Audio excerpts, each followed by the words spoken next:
আপনারা দেখছেন মুর্শিদাবাদ মিডিয়া সত্য খবর এখন আপনার নাগালে। আমাদের চ্যানেল সাবস্ক্রাইব করুন, দেখতে থাকুন, সঙ্গে থাকুন। কারণ আমরা সেই শুভেন্দু আর দেখছি না যে শুভেন্দুকে আমরা দেখেছিলাম। এ শুভেন্দু সে শুভেন্দু নয়, এ শুভেন্দু এখন তো সবসময় কমনাল মাইন্ডে চলছে। তো বলেছিল সকালে ধরবো বিকালে খরচ করবো, দর্শনের বিষয়ে বলেছিল। আদৌ কি করবে? যদি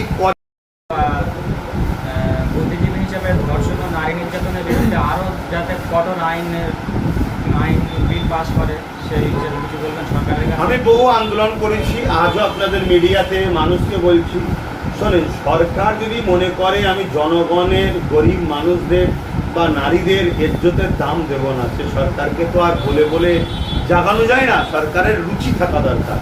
যে সরকার বসেছে, সরকার তো বলেছিল সকালে ধরবো বিকালে খরচ করবো, দর্শনের বিষয়ে বলেছিল। আদৌ কি করবে? যদি করে সেটা ভিন্ন বিষয়, তাহলে যেন তার সৎ ইচ্ছা আছে।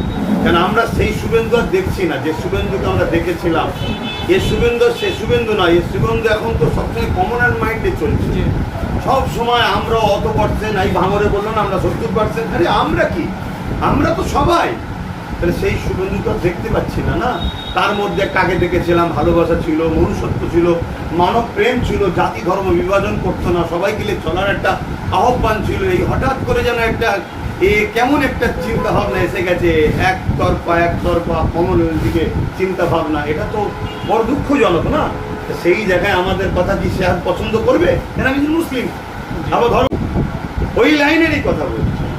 কিন্তু আমরা তিলোত্তমাকে কখনো মুসলিম হিন্দু দেখি না, আমরা দেখেছি আমাদের বোন, আমাদের মায়ের জাত।